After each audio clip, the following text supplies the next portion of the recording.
नमस्कार मित्रों। हम लोग आज एक बात करते हैं एक नए बिंदु पर। सभी लोग अवगत हैं कि चंद्रयान 3 सफल हो चुका है।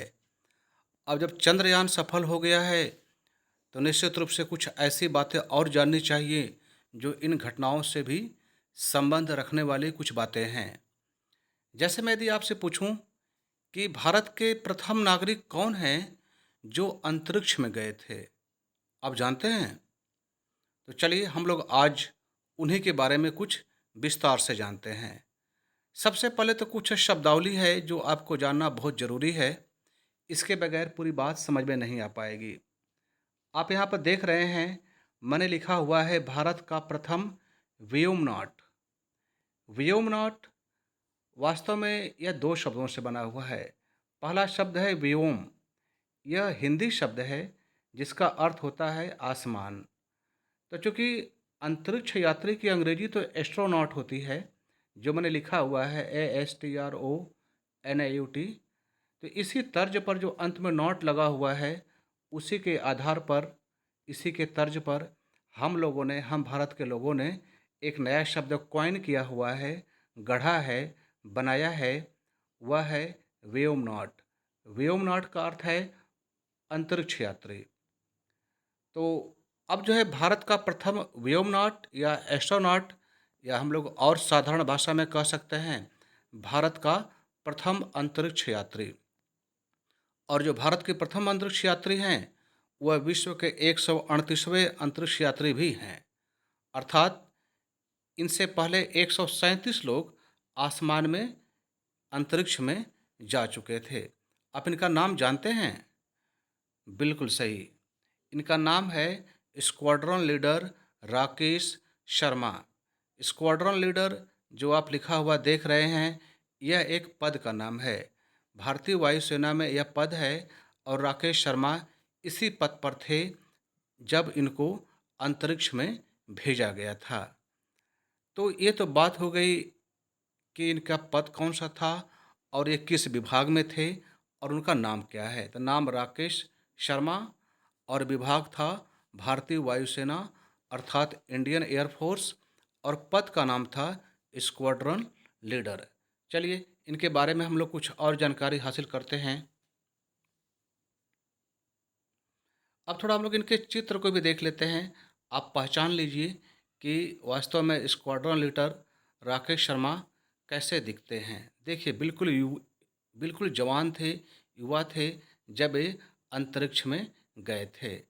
और इनके टोपी पर आप देख रहे होंगे भारतीय वायुसेना का प्रतीक चिन्ह बना हुआ है। इनका बैज भी देखिए है, भारतीय वायुसेना को संकेत करता है।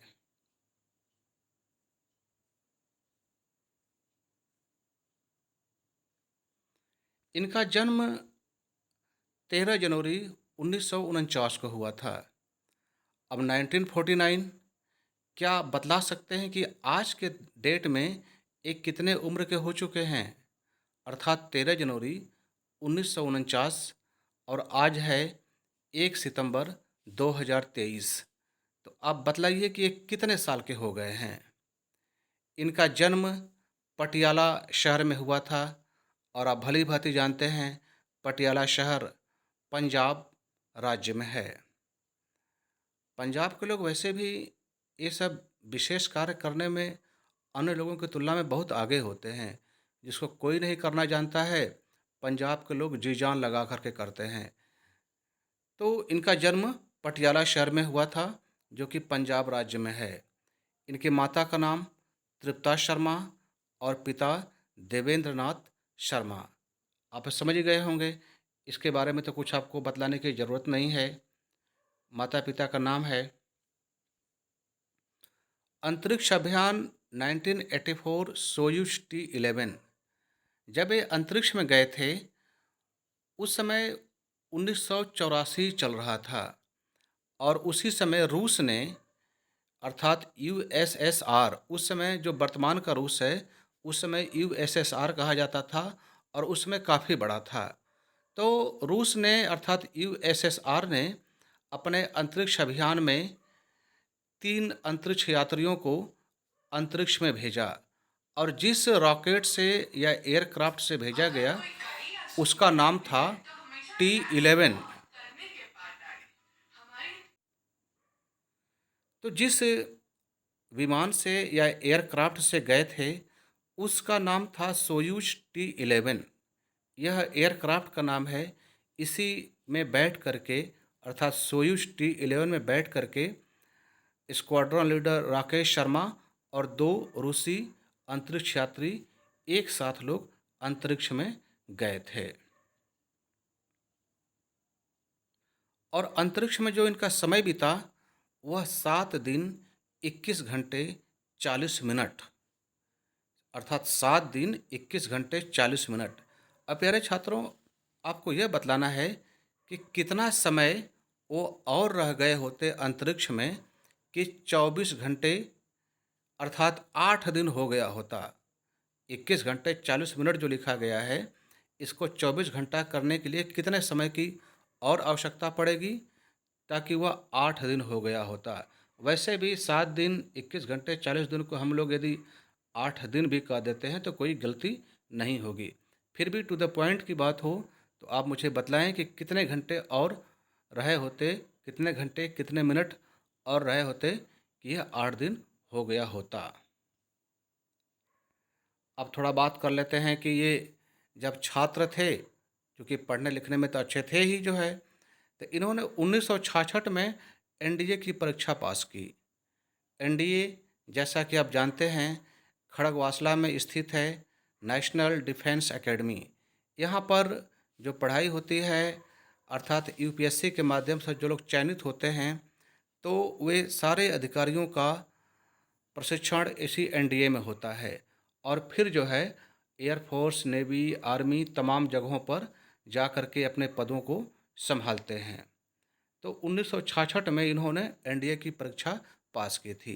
यदि आपको भी एयरफोर्स, नेवी या आर्मी में अधिकारी बनना है, ऑफिसर बनना है, जिस पर गाड़ी मोटर आपको मिलता है, नौकर मिलते हैं, बंगला बंगला मिलता है, तो आपको एनडीए की परीक्षा पास करनी चाहिए। इसको पास करने के लिए बहुत ही आसान सा है। आप कक्षा 12 पास करिए और एनडीए का फॉर्म आता है ऑनलाइन, अब तो ऑनलाइन होता है, आप उसमें परीक्षा दीजिए, पास हो जाइए और आर्मी में, चाहे नेवी में, चाहे एयरफोर्स में अधिकारी बन जाइए।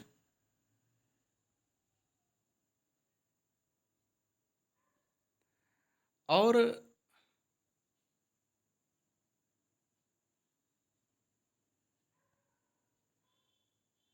ये जो स्क्वाड्रन लीडर राकेश शर्मा हैं, 1971 में जब भारत और पाकिस्तान के बीच युद्ध हुआ था तब ये बहुत चर्चित हुए थे, क्योंकि इन्होंने अर्थात राकेश शर्मा ने अपने एयरक्राफ्ट से पूरे युद्ध में तहलका मचा दिया था और पूरे भारत में बहुत ही चर्चित हो गए थे। एक जाना माना चेहरा हो गया था। तो निश्चित रूप से इसका इनको फायदा हुआ और आज कहाँ से कहाँ ये पहुँच गए सभी लोग जानते ही हैं कि भारत के प्रथम अंतरिक्ष यात्री। यह एडजेक्टिव, यह विशेषण पाना अपने आप में कितनी बड़ी बात है। और जब ये अंतरिक्ष गए तो आपको मैं बतलाऊं कि उस समय भारत की प्रधानमंत्री थी इंदिरा गांधी। इससे पहले कि मैं बात पूरी करूं, एक सवाल मैं पूछना चाह रहा था। अभी अभी जो मैंने आपको बतलाया कि 1971 में भारत पाकिस्तान युद्ध में ये बहुत चर्चित हुए थे। क्या आप बतला सकते हैं कि 1971 के युद्ध में भारत और पाकिस्तान के बीच जो युद्ध हुआ था इसमें एक नए देश का निर्माण हुआ था। क्या आप उस देश का नाम जानते हैं? यदि जानते हैं तो कमेंट करके मुझे आप बतलाएं। यह आपके लिए एक चैलेंज है, एक सामान्य ज्ञान की जानकारी आपको है कि नहीं है, यह मुझे पता हो जाएगा कि आप कितने मेहनती हैं। याद रखिए 1971 में भारत पाकिस्तान के बीच युद्ध में किस देश का निर्माण हुआ था, अर्थात पूरे विश्व में एक नया देश नक्शे पर आ गया, चर्चा में आ गया। तो हाँ, इससे पहले मैं बात कर रहा था अंतरिक्ष से जवाब दिए थे। जैसा कि मैंने बतलाया कि 1984 में जब स्क्वाड्रन लीडर राकेश शर्मा अंतरिक्ष में थे तो उस समय भारत की प्रधानमंत्री थी इंदिरा गांधी, और इंदिरा गांधी ने उनसे बात किया अंतरिक्ष से ही, जब वो अंतरिक्ष में थे, और उन्होंने पूछा कि स्क्वाड्रन लीडर, आप हमें बतलाइए कि अंतरिक्ष से भारत कैसा दिखता है। तो इन्होंने उत्तर दिया था, सारे जहां से अच्छा। अब सोचिए ये भी कितना अच्छा वाक्य है, कितना अच्छा जवाब है, जिसको सुन कर के एक-एक, यानी कि सब के सब कह सकते हैं कि एक-एक भारतीय गदगद हो जाएगा। तो अंतरिक्ष से भी भारत कैसा दिखता है, सारे जहां से अच्छा। और इनकी बहादुरी को देख कर के, इनकी काबिलियत को देख कर के इनको अशोक चक्र दिया गया था। और यह जो है एक बहुत ही सम्मानित व्यक्ति के रूप में जाने जाते हैं। और इस समय ये साउथ इंडिया में कुछ कार्य कर रहे हैं। अब जो है आपको यह बतलाना है कि साउथ इंडिया के किस राज्य में ये काम कर रहे हैं और कौन-सा काम कर रहे हैं। ये बहुत ही सामान्य सी बात है, आप इसको बहुत आसानी से पता कर सकते हैं। यह मैं आप पर छोड़ता हूँ कि स्क्वाड्रन लीडर राकेश शर्मा इस समय क्या कर रहे हैं और किस पद पर हैं। तो यह रही एक छोटी-सी जीवनी स्क्वाड्रन लीडर राकेश शर्मा, भारत के प्रथम व्योमनॉट, अर्थात भारत के प्रथम अंतरिक्ष यात्री के बारे में। तो आपको भी यदि ऐसे ही अपने आप को आगे बढ़ाना है, नाम कमाना है, तो आप मेहनत करें। जो भी मेरे द्वारा बातें भेजी जाती हैं, निश्चित रूप से यह बातें भी आपको एनडीए की परीक्षा उत्तीर्ण कराने में बहुत ही सहायक होगी। क्योंकि एनडीए का क्वेश्चन पेपर जब आप देखेंगे, तो इन्हीं बातों से परिपूर्ण रहता है। जो मैं आपको बतला रहा हूँ, भेज रहा हूँ, यही सब बातें उसमें पूछी गई रहती हैं।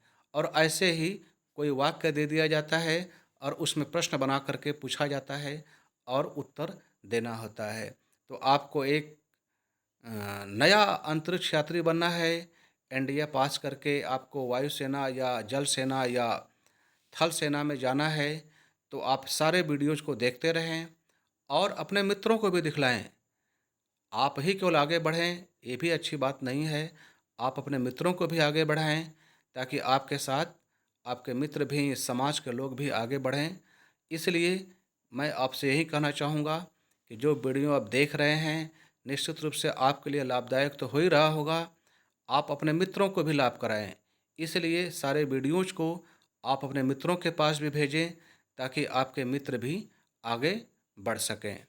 तो यह रही बात मिस्टर राकेश शर्मा के बारे में, और हम लोग कल मिलते हैं एक नए वीडियो के साथ।